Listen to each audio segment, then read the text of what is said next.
seluruhnya itu harus ada grand design-nya. Ada bisa contoh sebuah negara lain yang membuat grand design peta mapping terkait potensi dan peluang investasi di daerahnya? Orang-orang yang jadi pemimpin itu untuk Sumatera Barat, ya untuk Sumatera Barat gitu. Ini udah kacau ini sekarang. Udah kacau lagi. Udah kan? Nyambung nggak? Pariwisata, Dinas Pariwisata Sumatera Barat dengan dinas-dinas pariwisata yang ada di kabupaten kota. Trust dan ego sektoral. Ya, sektoral. Oke, kita harus merendahkan ego sektoral ya. Kalau memang betul-betul sayang kepada negeri dan masyarakat negeri ini. Iya. Apa pesan yang mau sampaikan kepada gubernur?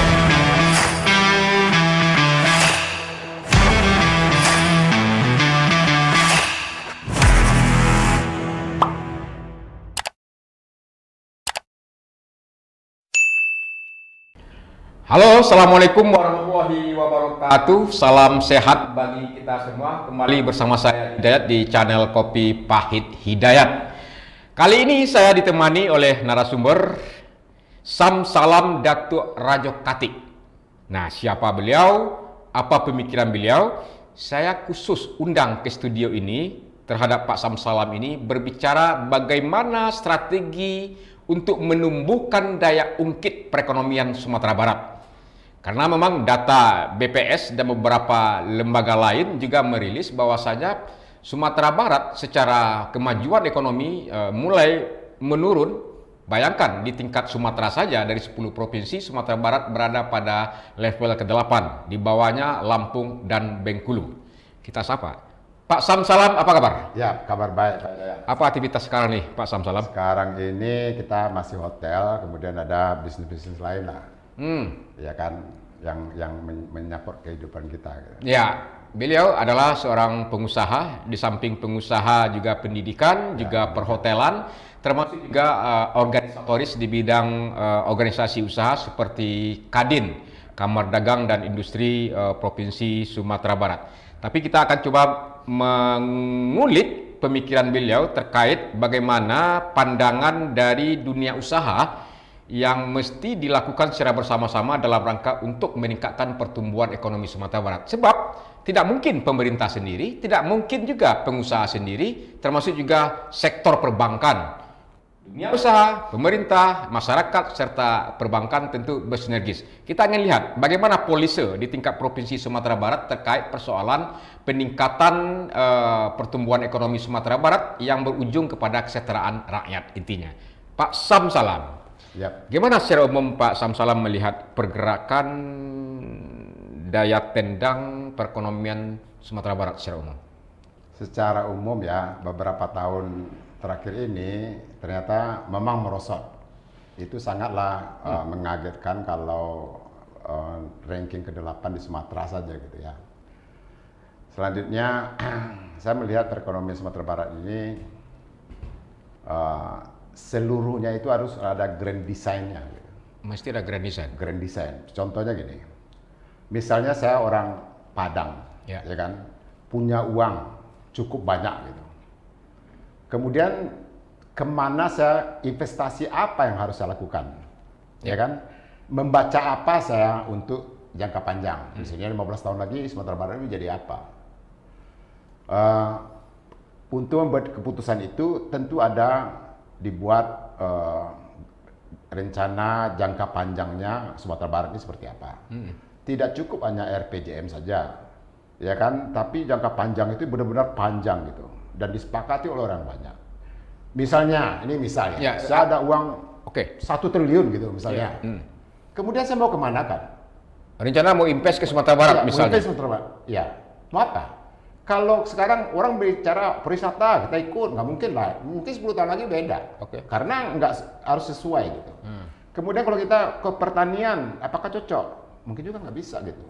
Karena nggak ada kejelasan. Makanya perlu grand design ini bukan menentukan satu ekonomi itu pada jangka pendek saja. Tapi diperkirakan 50 sampai 100 tahun lagi menjadi apa ini? Didesain gitu dan diikuti. Serta disosialisasikan ke masyarakat. Konkretnya adalah kalau seandainya investasi di peternakan ini kawasannya, perkebunan juga ini kawasannya, industri di sini kawasannya. Didesain itu bukan jangka pendek, bukan 5 tahun, bukan seumurnya gubernur, Pak Bupati, kemudian desain, kemudian ganti gubernur, ganti lagi desain. Oke, kita punya Padang Industrial Park yang hari ini menurut hemat kami agak mangkrak gitu. Tidak sesuai dengan perencanaan. Itu kan juga bagian dari desain awal. Ya, desain awal. Padang Industrial Park.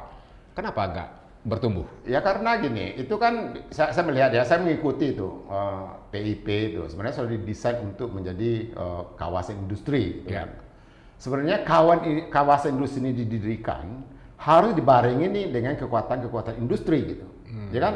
Tapi kawasan industri ini dibikin, tapi apa namanya sistemnya perencanaan ke industri ini nggak diarahkan, nggak satupun industri ada. Siapa yang mau mengarahkan? Tugas siapa itu? Itu kan ya pemerintah lah. Oh, pemerintah. Pemerintah. Sebagai regulator. Iya, regulator. Fasilitator. Ya, fasilitator. Fasilitatornya itu. Nah, jadi harus diarahkan ke situ. Sebagai pelaku usaha, Pak Samsalam belum melihat grand design tersebut. Nggak pernah lihat. Saya kasih contoh sekarang. Mungkin semua dunia usaha ini sepakat gitu. Misalnya saya ada uang 1 triliun gitu, ya kan, mau investasi di Sumatera Barat. Mana investasi apa yang saya mau pilih? Mau apa? Mau pariwisata kah Sumatera Barat ini? Pendidikan kah Sumatera Barat ini? Pertanian kah? Atau saya mau main semua gitu? Akhirnya meleset semua gitu. Jadi harus ada grand design-nya. Bahwa dalam jangka 50 tahun ini pemerintah Provinsi Sumatera Barat fokusnya ke sini gitu. Dan disepakati bersama gitu. Nah, ditopang oleh dana-dana APBD, APBN apa gitu. Jadi ikonnya harus jelas dulu. Misalnya, apakah Sumatera Barat ini ikonnya, grand design-nya pariwisata gitu.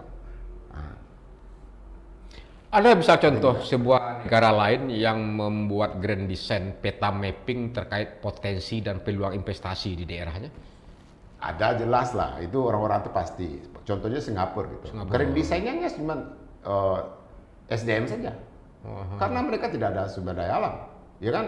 Di grand design menjadi di situ kok menciptakan entrepreneurs internasional gitu. Dia fokus kepada peningkatan sumber daya manusianya. Iya, itu yang paling penting gitu. Semua energi sarana prasarana dipulkan. Di situ. Grand design itu jelas dulu gitu. Kita itu yang belum. Kita mau kemana? Ya kan? Saya mau investasi apa? Nah, bingung ini. Ya kan? Kalau saya investasi, saya bangun hotel lagi, apakah mungkin ini kebijakannya pariwisata akan dikerjakan oleh pemerintah ini supaya orang masuk banyak gitu? Nah, ini kan kerugian gitu. Yang ragunya dunia usaha itu karena nggak jelas gitu. Ragu kita. Gitu. Banyak uang pun ragu. Selaku pengurus aktivis Kadin, tempat bernaungnya para pengusaha lokal di Sumatera Barat, tentu dia pasti kerjasama dengan pemerintah, pembuat regulasi, memfasilitasi itu. Sudah satu persepsi kah? Bagaimana grand design pembangunan ekonomi di daerah? Sebenarnya itu grand design-nya nggak jelas gitu, ya kan? Harusnya. Ya kan bisa Kadin yang buat. Nggak bisa dong, nanti kalau dibuat Kadin, posisinya berbeda, mindset-nya berbeda antara dunia usaha dengan birokrat. Ya disamakan dong. Menyamakan itu perlu kekuatan gitu. Perlu ya, ini kan kita urusannya jadi politik gitu kan ya. Jadi ada politik juga ya masuk ya. Kalau ke politik udah masuk, saya misalnya saya ini ketua partai gitu. Duduk di apa namanya di salah satu pemimpin gitu di apa ini kan nggak bisa kita lepaskan saja begitu saja kepentingan politik kita gitu. Itu jelas. Jadi benar-benar bahwa orang-orang yang jadi pemimpin itu untuk Sumatera Barat ya untuk Sumatera Barat gitu. Di Sumatera Barat ini terdiri dari multipartai, kepentingan multipartai gitu. Nah, itu satu contoh gitu.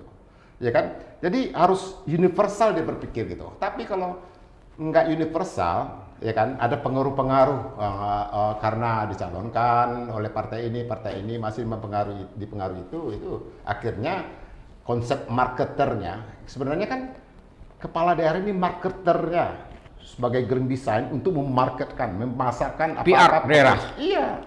Nah, bagaimana kalau dia membuat satu kotak kecil gitu, kemudian dia mau ngajak orang semua nggak bisa dong. Nah, itu jelas itu. Mestinya dimulai dari mana? Seluruhnya dimulai dari pemimpinnya gitu, mendesain itu gitu, melibatkan para stakeholder, melibatkan semuanya. Begini loh konsep kita, grand design kita, itu menerima saran masukan dari para stakeholder gitu kemudian kan. diberitahu masyarakat ini, ya kan, jangan meragukan grand design ini karena sudah disepakati oleh para ahlinya. Tapi kalau grand design ini dibuat SC itu enggak, nah ini perlu trust juga. Apakah pembuat grand design ini bisa dipercaya apa enggak gitu? Ini kan perlu juga gitu. Jadi benar-benar ini problem gitu kalau ini nggak segera Kan sudah ada dokumen RPJMD. Kan kadang kita juga nggak tahu apa sih RPJM, kan bukan disosialisasikan, nggak gampang juga kita baca itu gitu kan. Mau bacanya dari mana ya kan.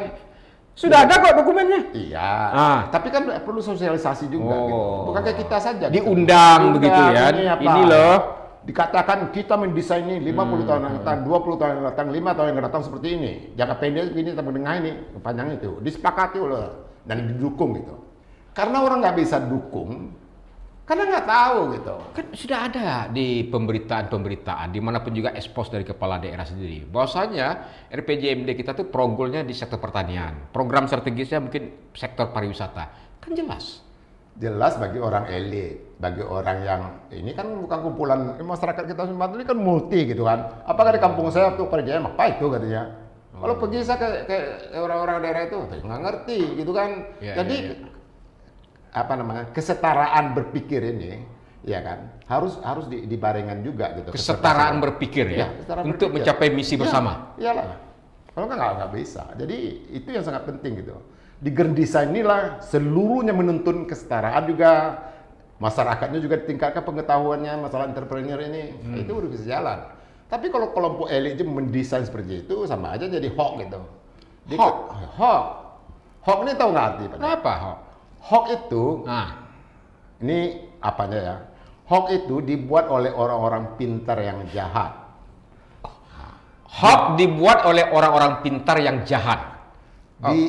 Dijalankan oleh orang-orang baik yang bodoh. Dijalankan oleh orang-orang baik yang bodoh. Yang bodoh gitu. Maka celakalah dia. Ya kan? Orang baik ini dia mau jalankan gitu, bekerja gitu kan. Tapi kan kadang dipermainkan oleh orang pintar tadi yang jahat tadi itu. Harusnya orang pintar yang baik gitu. Ini konsepnya. Itu ada di kita. Itu yang harus kita apakan. Ini udah kacau ini sekarang. Udah kacau lagi. Tidak kan? Contohnya nggak jelas gitu. Ada kan banyak hoax sekarang. Ya. Itu banyak mempercayai hal itu gitu. Kemudian di-share-nya, berarti kan disetujui gitu. Orang-orang baik ya, tapi tidak lengkap informasinya atau bodoh. Ya, kita yang bicara bodoh aja gitu. Nggak seperti Rocky Gerung bilang dungu gitu kan. Jahat juga orang pintarnya. Ya harusnya ya sepertinya seperti itu. Dibuatnya seperti itu. Nah, siapa yang mengerjakannya? Ya orang-orang yang baik lah gitu kan. Wah, ini baik lah, ini bagus nih. Kita share lah ke kawan-kawan kita, padahal itu nggak benar gitu. Nah, ini kan bodoh. Ini konsep saya rasa ini harus diperbaiki ini. Itu fenomena itu memang betul-betul mengejala. Tengok aja di WA gitu. Share ini yang nggak jelas, ini apa ketemu orang pintar gitu kan. Dengan bangga pula ya. Dengan bangga pula, wah ini bagus ini. Ya kan bisa aja orang masuk surga dalam 2 hari gitu. Ya kan karena nggak jelas gitu kan. Jadi orang pintar ini mempengaruhi ini, kan dia pintar. Tapi tujuannya jahat gitu, ini berbahaya gitu. Nah ini sangat filosofis sekali nih. Dalam bentuk pemberitaan sikap pelaku orang-orang pintar tapi tidak baik ya. Justru dengan kepintarannya dia mempengaruhi, mengelabui orang-orang baik tapi bodoh. Ya. Dikelabuinya. Nih dalam juga makna ini. Ya. Dan orang-orang yang kebanyakan baik ini tapi bodoh ini ikutlah. Dia baik, dia rasa itu baik. Karena hajakannya masuk surga. Mungkin dia bisa begitu, ya kan? Iya. Contohnya dalam kehidupan sehari-hari. Misalnya diambilnya batu, dilemparnya rumah itu, pecah kacanya. Ya. Kemudian orang baik bilang kepada orang punya rumah, dia bilang ini sebenarnya nggak usah lah diperbesar gitu kan, biarin aja lah. Orang menyangka dengan pembiaran itu nggak menuntut orang baik ini, dia merasa baik gitu. Tapi seharusnya itu nggak baik. Kalau dilempar rumahnya, harusnya pergi ke dia nuntut. Itu baru hebat gitu. Ya kan, jadi Syanu itu memang baik gitu. Sudah dilempar rumahnya, ya masih dia sabar gitu kan. Ini bukan baik. Kembali kepada yang tadi Pak Sam, persoalan Grand Design perekonomian Sumatera Barat. Walaupun sesungguhnya Pemprov sudah membuat dokumen-dokumen perencanaan ya secara resmi, RPJMD juga ada rencana kerja pemerintah daerah tahunan. Progolnya juga diekspos, persoalan pertanian yang strategis itu juga di sektor pariwisata. dan adat bersanak syarat bersani kita pula yang mau dikentalkan lagi implementasinya dalam kehidupan sehari-hari masyarakat Sumatera Barat. Yang ingin saya tanyakan adalah, yang ingin mungkin kami ketahui adalah selaku pelaku usaha, dunia usaha, tentu harus seiring sejalan dalam tataran konsep dengan pemerintah daerah. Apakah sudah dilakukan? Atau ada? Saya rasa ini Pertemuan-pertemuan Kadin dengan gubernur kan juga sering. saat ini yang sering itu ya setidaknya ada buat schedule antara pemerintah ini, bukan gubernur saja, termasuk juga kabupaten kota ya. Kabupaten kota. Ya. Harus ada pertemuan atau ngopi bareng lah, membicarakan ekonomi ini, mengajak pelaku-pelaku usaha lah, gitu kan, mengajak ini, kemudian mensosialisasikan kita rencananya ini cocok nggak gitu. Harus bertanya gitu, harus mencari input, mencari desain ini, harus banyak bertanya dan bergaul dengan kelompok-kelompok ini gitu, kelompok-kelompok usaha ini. So cara konsep berpikirnya beda gitu. Contohnya ya kan, saya lihat ada membuat kereta api mulai dari Pulau Air sampai ke airport. Kalau pemerintah BIM itu bisa saja. Tapi kalau saya jadi pengusaha, saya bilang, saya dapat uang dari mana? Penumpangnya cuma 20 kali 50 ribu, 10 juta, gitu kan? Biayanya berapa? Itu kan sebenarnya pemborosan nggak jelas gitu. Ya kan? Akan beda cara berpikirnya. Mungkin pemerintah ini untuk sejarah atau ini atau apa gitu kan. Tapi konsepnya orang bisnis itu pasti menciptakan value added. Jelas itu. Ya. Kalaulah pemerintah Sumatera Barat ini, kalau masalah kita bicara ekonomi ya, pasti harus bisa mampu menciptakan value added dalam semua sektor gitu. Maju ini Sumatera Barat ini. Tapi kalau nggak bisa menciptakan value added bagaimana? Kalau pemerintah mengatakan ini daerah tidak bisa maju karena memang kita kesulitan mengenai sarana prasarana industri, karena memang mempercepat itu industri, termasuk juga investasi ya. Kenapa nggak bergairah investasi di Sumatera Barat ini? Ya ini kan sebenarnya sudah persoalan lama gitu ya, the same old story gitu, alasan-alasan yang nggak jelas gitu. Di negara lain juga, Singapura juga nggak ada apa, nggak. Dulu kan Pak Sam juga pelaku ya, pengalaman dulu GMT apa namanya ya? Agency ya. Iya, kerjasama Thailand, Malaysia, ya, Indonesia. Itu, ya kan, cara konsep berpikirnya antar negara aja udah berbeda gitu. Ya. Ketinggalan terus kita gitu. Saya belajar di situ. Oh inilah penyebabnya gitu, nggak ada kesepakatan bersama gitu. Kesepakatan, kesepakatan yang pertama sekali untuk Sumatera Barat itu gubernur dengan pemerintah daerah, maksudnya kabupaten kota. Harus ada kerjasama yang jelas gitu. Soalnya begini, nyambung nggak pariwisata, dinas pariwisata Sumatera Barat dengan dinas-dinas pariwisata yang ada di kabupaten kota? Bisa nyambung nggak? Bisa bersinergi nggak gitu? Ini saya rasa nggak kelihatan gitu. Harusnya kan sekali seminggu rapat orang ini gitu kan. Kerjanya apa? Meningkatkan pariwisata aja. Konsolidasi lagi. Iya, konsolidasi yang jelas gitu. Saya nggak tahu kenapa orang itu nggak misalnya rapatnya dinas sama dinas ini, dinas PU, PU, semuanya sampai dari atas ke bawah gitu. Atau karena memang tidak ada instruksi dari gubernurnya atau wakil gubernurnya? Saya rasa instruksi tentu ada jalurnya dari presiden ya, karena perpanjangan tangan gitu kan. Cuma saya rasa ini masalah trust gitu, masalah trust dan ego gitu kan. Ini menurut saya ya. Trust dan ego, sektoral. Ya, sektoral. Oke. Mungkin trust ini, misalnya kalau kepala dinas provinsi menyebutkan begini caranya, lu bisa apa gitu kan. Nah ini saya di kampung saya nggak bisa begini, nggak memahami juga. Masing-masing daerah itu kan intinya Pak Sam, gitu.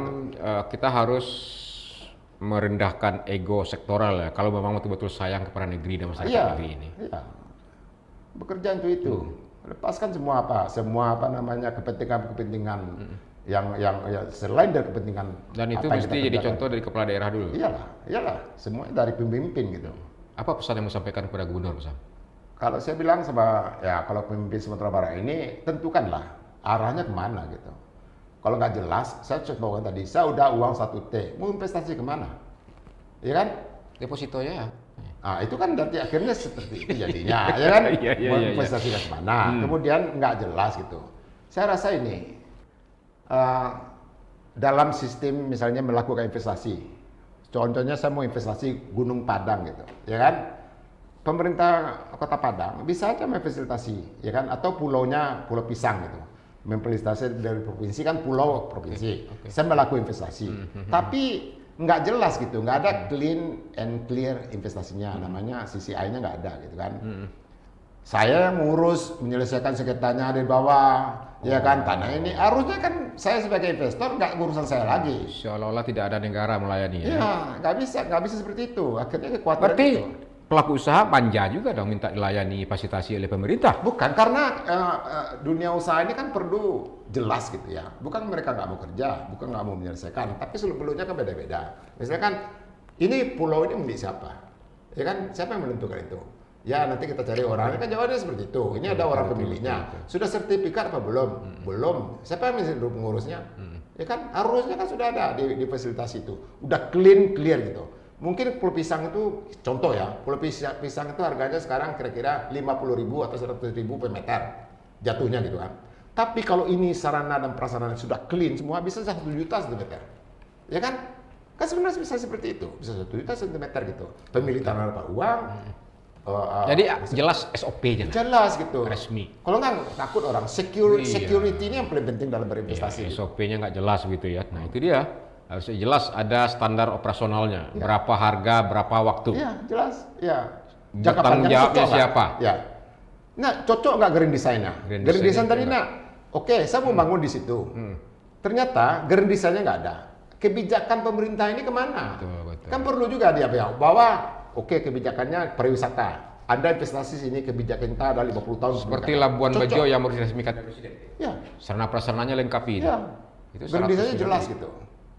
Nanti berubah, ya kan ternyata bukan pariwisata yang dikumandangkan terus-menerus, difokuskan, tapi pendidikan itu kita masalah gitu. Jadi harus jelas-jelas gitu. Baik Pak Sam. Tapi Kadin ricuh juga itu. Pelaku usaha enggak bersatu dia kelihatannya. Informasi terakhir Kadin ricuh. Itu kenapa Kadinnya? Saya rasa masalah Kadin itu... Nah Kadin ini apa nih? Coba jelaskan Pak Sam. Kadin fungsinya apa gitu? Sebenarnya Kadin ini ya kan karena saya terlibat di Kadin udah beberapa puluhan tahun gitu ya. Bahwa Kadin ini kan mempunyai anggaran dasar, anggaran rumah tangga yang ditandatangani oleh Presiden gitu. Karena dia berdasarkan undang-undang gitu.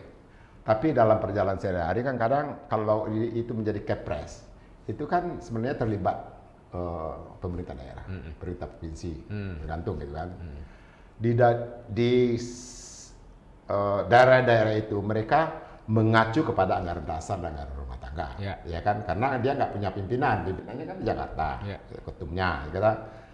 Dalam perjalanan ini ternyata pelanggaran-pelanggaran ini kawan-kawan ini kadang-kadang lupa baca atau nggak baca sama sekali, membuat suatu persepsi sendiri gitu. Akhirnya timbul gugatan gitu.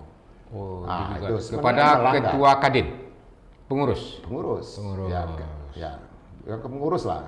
Ya. Kemarin ini terjadi memberhentikan ketua Dewan Pertimbangan, Dewan Penasehat, Dewan Kehormatan diberhentikan oleh Dewan Pengurus. Mana ada itu? Dan itu terjadi di Kadin Sumbar. Kadin Sumbar. Diberhentikan. Lucu ya. Itu aneh di situ. Kemudian ini salah siapa gitu? Ya kan? Yang mengusulkan diusulkan. Yang mengusulkan Kadin Sumbar. Kemudian yang meng-SK-kan Kadin Indonesia gitu. Harusnya sama-sama dilihat dong ada RT. Boleh nggak ini diusulkan? Dan bolehkah ini di-SK-kan? Nggak baca. Akhirnya, memang itu salah, bukti gitu. Dianulir.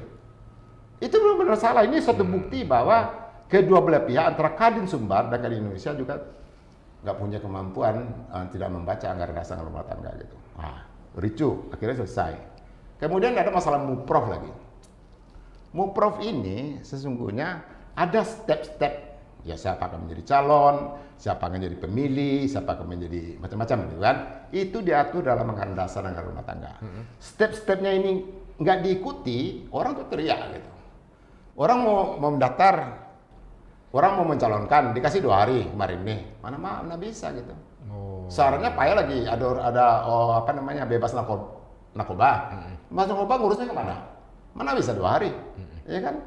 Jadi sepertinya dipersulit gitu. Maksudnya ini ada mungkin diduga. Berarti bisa disebut Kadin mulai tidak sehat ya? Ya sudah nggak. Ya sang ini mah nggak sehat. Saya ricu itu sudah lama gitu. Udah lama ini. Udah lama. Jangan-jangan memang kita tidak butuh Kadin lagi, Pak. Bisa jadi. Bisa jadi. Tapi sebenarnya bukan, ini kan menjadi dilematis gitu. Kerjasama antara pemerintah selama saya ikut ya, itu 15 tahun ini ya, 10 tahun lah, 10 tahun 15 tahun ini nggak kurang kerjasama antara pemerintah provinsi dengan dunia usaha ini, yang dia induk organisasi dunia usaha gitu. Kerjasamanya memang jelek gitu. Saya lihat jelek gitu. Solusinya gimana kira-kira Pak Sam? Solusinya harus kerjasama gitu. Kerjasama ya. Harus kerjasama. Dan di Kadin ini sendiri internalnya gimana? Tentu taat ADRT Sebenarnya ketentuan. karena harus taat ADRT. Ya. Ya kan, kemunduran Kadin ini akan juga mempengaruhi. Akhirnya orang ini sembarang-sembarang aja gitu kan. Nggak profesionalisme itu nggak dengan nampak. Bawa organisasi gimana? Marwah organisasi gimana? Marwah juga gitu. Jadi sebenarnya kalau harusnya bukan orang Kadin ini nggak harus juga itu karena dekat dengan gubernur, jangan gitu kan. Yang bisa menciptakan entrepreneur dan bisa bekerja sama, mitranya siapa? Pemerintah gitu. Kalau bisa mengkritik, ya kan, pemerintah kalau nggak benar gitu kan, bisa cari solusi buat pemerintah gitu. Mestinya Ini itu perannya. Perannya itu berkritik, mengadvokasi ini, menggerakkan dunia entrepreneur itu anggota luar biasa, asosiasi dan himpunan, itu kerjanya gitu. Tapi kan nggak nampak gitu. Kita nggak juga bisa salahkan pemerintah sepenuhnya. Kerja orang nih, kalau ditanya kerjanya apa gitu kan, jadi repot juga kita jawabnya. Iya kan? Di satu sisi ada tutupan, ini kita rasanya nggak digubris oleh pemerintah gitu. Sebenarnya ya mana yang duluan lah, ya kan, harus memberikan apa, telurnya dulu atau ayamnya dulu. Atau masih layak lah pengurusan ini dipertahankan nih? Kalau seperti ini ricu-ricu terus, dulu kan Kadin kan sangat punya nama ketika Dabas, Pak Ayang, Batiar Kahar ya. Termasuk juga Tahir Asnawi Bahar. Saya pikir cukup wibawa aja Kadin ketika itu Pak Sam. Ya jadi begini, saya rasa ini masalah kepentingan. Masalah kepentingan yang pertama adalah ini kan akibat pecah-pecahnya di Kadin, sepertinya ada pencalonan 2 orang gitu. Ini kan bahaya. 2 presiden nanti jadi cebong, satu lagi kampret ya kan? Jadi terpecah begitu. Jadi kalau siapa yang menang akhirnya menyangka dia jadi penguasanya. Iya. Bebaskan Kadin dari pengaruh politik praktis. Pengaruh praktis, ide-ide praktis itu, misalnya eksekusi praktis itu yang dilakukan. Sepertinya seperti itu. Berarti Kadin sudah disusupi oleh kepentingan politik? Oh, bisa jadi. Bisa jadi. Terakhir Pak Sam, ngomong-ngomong nih apa rencana lagi Pak Sam nih? Selain juga untuk menyelesaikan Kadin ini, mau diselesaikan? Ternyata kemarin ini Pak Sam kan OKK nih, wakil ketua OKK. Sekarang enggak lagi. Enggak lagi. Karena kita kan karena permasalahannya kita kan orang ini dipecat 80% gitu. Oh, termasuk yang dipecat? Ya, maksud dipecat. Pembangkang? Bukan. Saya dipindahkan. Dipindahkan ya. Kemudian saya bicarakan dimutasi. Mutasi lah, ya gitu kan. Kan ada juga kan mutasi gitu kan. Kalau mutasi yang nggak cocok itu kita mundur. Oh gitu. Nah, gitu aja ya kan. Ini cara-cara seperti itu kita kan senyum aja. Jadi saya lihat, mudah-mudahan kan diberi waktu 2 tahun, 2 bulan lagi. Muprov kemarin ini melanggar gitu. Iya. Bukti melanggarnya diundur gitu. Yang permasalahan sekarang, sebaiknya kami ya dari generasi gae-gae ini meminta kepada generasi muda gitu, yang masih pure gitu, yang punya entrepreneur gitu, yang paham dengan keduniaan sekarang gitu kan. Kalau orang gae-gae ini sekarang nggak ngerti juga, gitu kan. Tapi kan yang gae kan mau juga di belakang letaknya kan, ada Mukotawi. Makanya kita imbau generasi milenial ini, ayo menjadi pemimpin Kadin yang akan datang. Waktunya dalam 2 bulan ini. Undang itu. Berarti sekarang status quo. Kita nggak status quo. Yang jelas ini melanggar. Kemudian diberi waktu untuk penyelesaian pelanggaran ini. Mudah-mudahan ya kisruh atau apapun juga namanya di Kadin Sumatera Barat segera berakhir dan bisa memerankan fungsi dan tugas mendorong pertumbuhan ekonomi di daerah, termasuk juga pelaku-pelaku usaha daerah yang cukup tangguh di pentas daerah dan nasional. Terakhir Pak Sam, sebagai putra Solok Selatan nih, apalagi instrumen mekanisme yang akan Pak Sam gunakan dalam rangka membangun daerah Solok Selatan dan Sumatera Barat? Ini menarik nih. Iya. Ya kan, Solok Selatan itu ada 2 sisi ekonomi ya. Yang satu namanya Muara Labu. Muara Labu itu banyak sawah di situ. Sawah di sekeliling. Pertanian, Pertanian. potensinya. Ya, potensinya pertaniannya sawah gitu. Oh, gitu. Dan sedikit-sedikit yang lain. Padi ya? Ya, padi. Kemudian ada di daerahnya Padang Aro, Sungai Kunyit apa itu potensinya itu kebun gitu. Perkebunan. Saya pikir begini. Waktu itu saya tanyakan sama masyarakat di situ atau pejabat di situ, bisa nggak untuk meningkatkan perekonomian orang Muara Labuh gitu ya, sawah ini dijadikan kebun sawit. Itu beda, Iyalah. ya kan? Ya apa orang makan lagi sawit semua kan? Ya, nah, ini kita bicara ekonominya, ya kan? Ya. Karena sekarang harga beras dengan upah kerja ini, Biaya produksinya mahal. Ya berproduksi mahal karena ini murah, ya kan? Tapi kalau sawit, karet atau macam-macam yang lain itu, Jadi sentra kebun betul ya? ya diganti bisa nggak? Ternyata nggak bisa diganti.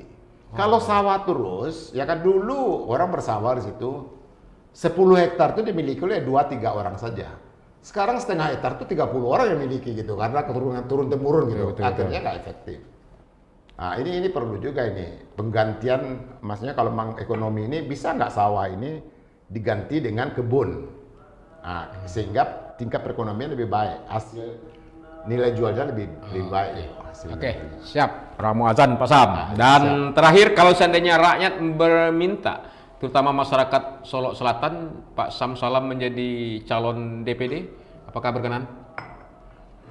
Sebenarnya saya sudah bicara dengan partai saya, nggak usah saya sebutkan namanya, meminta saya untuk jadi DPD. Saya bersedia untuk itu, ya kan? Karena ini kalau sepanjang itu untuk kepentingan masyarakat, kenapa tidak gitu, ya kan? Tapi saya mau lihat dulu, mau lihatnya gimana, perkembangan Sumatera Barat seperti apa.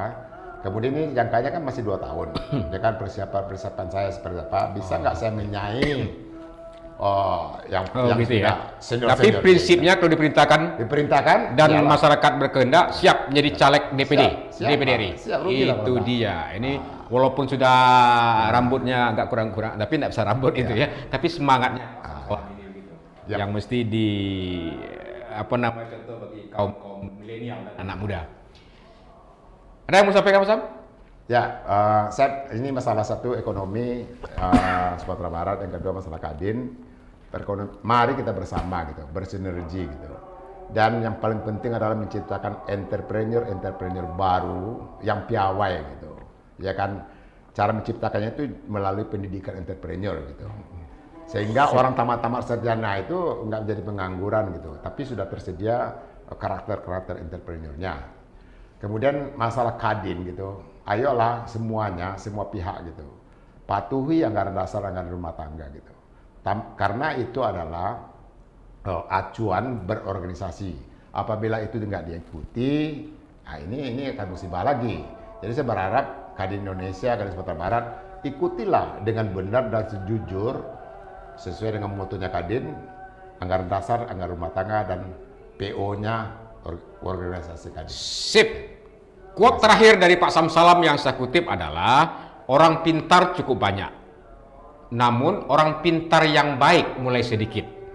Bencana akan muncul bila mana saat orang pintar yang tidak baik tadi mempengaruhi orang-orang baik, namun bodoh.